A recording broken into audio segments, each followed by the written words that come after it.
বাংলাদেশের একজন পুরুষ যদি ইচ্ছা করে বইয়ের পারমিশন ছাড়া আরো একটা বিয়ে করতে পারবে।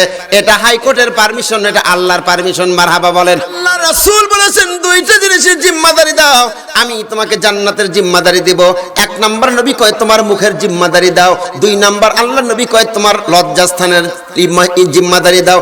এই দুইটা জিম্মাদারি দিলে তোমার জন্য জান্নাত। সুবহানাল্লাহ বলেন। সুবহানাল্লাহ।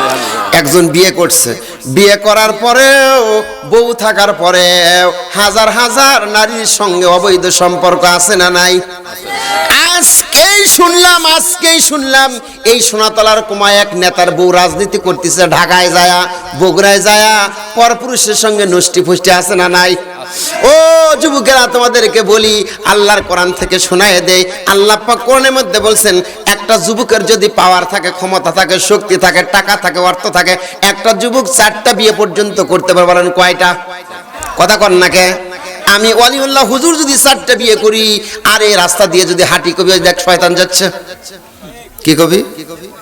আর 10টা মেয়ের সঙ্গে যদি নষ্টি ফষ্টি করি গোপনে গোপনে, তাহলে আমি আল্লাহর ফেরেশতা। হাইকোর্ট জাজ দিয়েছে, হাইকোর্ট রায় দিয়েছে, এই বাংলাদেশের একজন পুরুষ যদি ইচ্ছা করে বইয়ের পারমিশন ছাড়া আরো একটা বিয়ে করতে পারবে। এটা হাইকোর্টের পারমিশন, এটা আল্লাহর পারমিশন। মারহাবা বলেন। এখন মেয়েরা চিন্তা করতেছে, মেয়েরা এখন গাল পাড়তেছে, দেখ হুজুর ওয়াজ আর পাইলো না, এখন আমার স্বামী করে কারাটা করে বিয়ে করবে করছে। কথা কি আমার না আল্লাহর? আল্লাহ পাক বলছে মাসনা ওয়া সুলাসা ওয়া রুবা, যদি তোমার সামর্থ্য থাকে, শক্তি থাকে, 2, 3, 4 পর্যন্ত বিয়ে করো। আজকালকার বিয়ে করা কঠিন, জিনা করা সহজ। জিনা করা কষ্ট পাচ্ছেন? আমি সেদিকে যাব না, আমি শুধু আপনাকে শোনাচ্ছি। কবরের মধ্যে 1 নম্বর প্রশ্ন হবে মার রাব্বুক, তোমার রব কে ছিল, তোমার আইনদাতা কে ছিল? আইন মানছেন দুনিয়ার মানুষের, আর কবরে যা বলবেন রাব্বি আল্লাহ আমার রব, এটাকে হবে।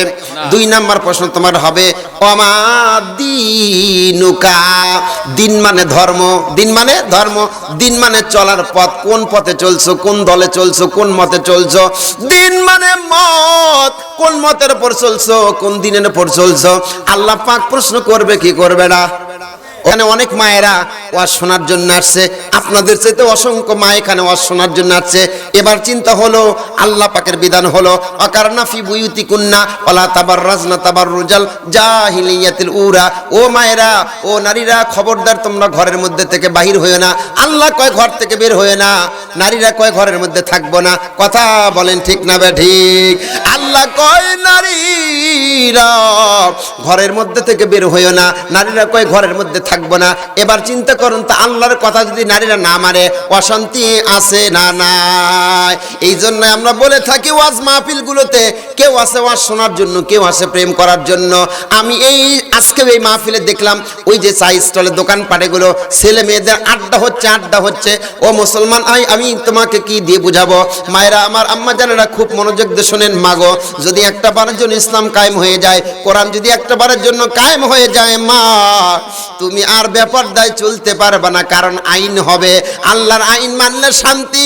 ও মা, এই জন্য তুমি আল্লাহর আইন মানিয়া পর্দার মধ্যে যখন চলবা, তোমাকে সবাই সম্মান শ্রদ্ধা করবে, সবাই তোমাকে ভালোবাসবে। কথা বলেন ঠিক না বে ঠিক? আল্লাহর নবী, বিশ্ব নবী মুহাম্মদ রাসূলুল্লাহ সাল্লাল্লাহু আলাইহি সাল্লাম বসে আছেন, মা আয়েশা তার সঙ্গে আরেকজন সেখানে বসে আছেন, 3 জনে বসে আছেন। হঠাৎ করে আল্লাহর নবীর কাছে একজন অন্ধ সাহাবী আসতেছিল, উম্মে মাকতুম আসতেছিল। আল্লাহ নবী বললেন, ওরে আয়েশা রে, ও আয়েশার বোন, তোমরা 2 জন তাড়াতাড়ি করে পর্দা করো, পর্দা করো, পর্দা করো। 2 জন বলল, নবী গো, আমরা পর্দা করব কেন? কোন কারণে পর্দা করব?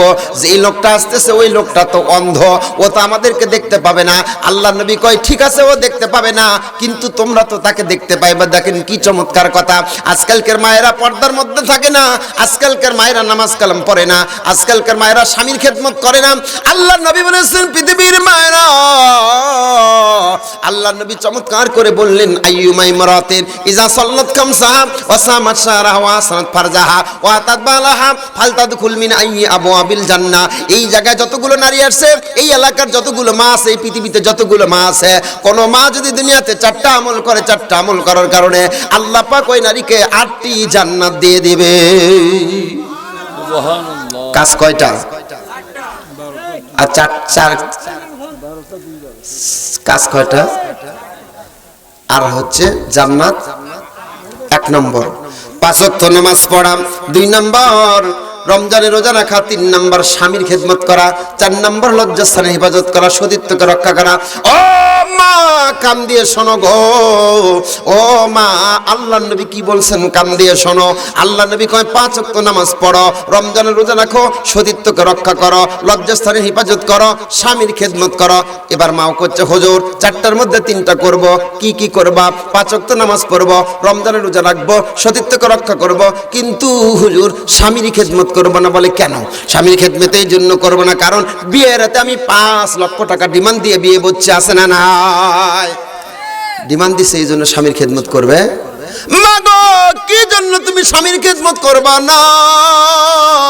আল্লাহ নবী কয় ও মা তুমি যদি আজকে মারা যাও, আজকে যদি তুমি মারা যাও গো মা, আর তোমার স্বামী যদি কেঁদে কেঁদে বলে আল্লাহ গো আমার বউটা মারা গেল, আমার বউটা ভালো ছিল, এমন করে কেঁদে কেঁদে কোন স্বামী যদি বলে, আল্লাহ পাক বলে ওই স্বামী যদি তার স্ত্রীর উপর সন্তুষ্ট থাকে, ওই স্বামী যদি তার স্ত্রীর উপর সন্তুষ্ট থাকে, খুশি থাকে, ওই স্ত্রীটা আল্লাহর জান্নাতে যাবে। আর আস্তে কোন সুবহানাল্লাহ। আমার ভাইয়েরা বলছিলাম কোরআন মানলে কতটুকু হবে, ইসলাম মানলে কতটুকু শান্তির মধ্যে থাকবে একটু লক্ষ্য রাখেন। আল্লাহ নবী বলেন, বিশ্ব নবী বললেন, আমি একদিন জান্নাত পরিভ্রমণ করলাম। হাদিস খান আব্দুল্লাহ ইবনে আব্বাস থেকে বর্ণিত। তিনি বলেন ইত্তালাতু ফিল জান্নাহ, আমি জান্নাতের মধ্যে একবার উকি মারলাম। ও মুসলমান ভাইয়েরা, কাছারি এলাকার মুসলমানরা কানটা খাড়া করে দিয়ে শোনো।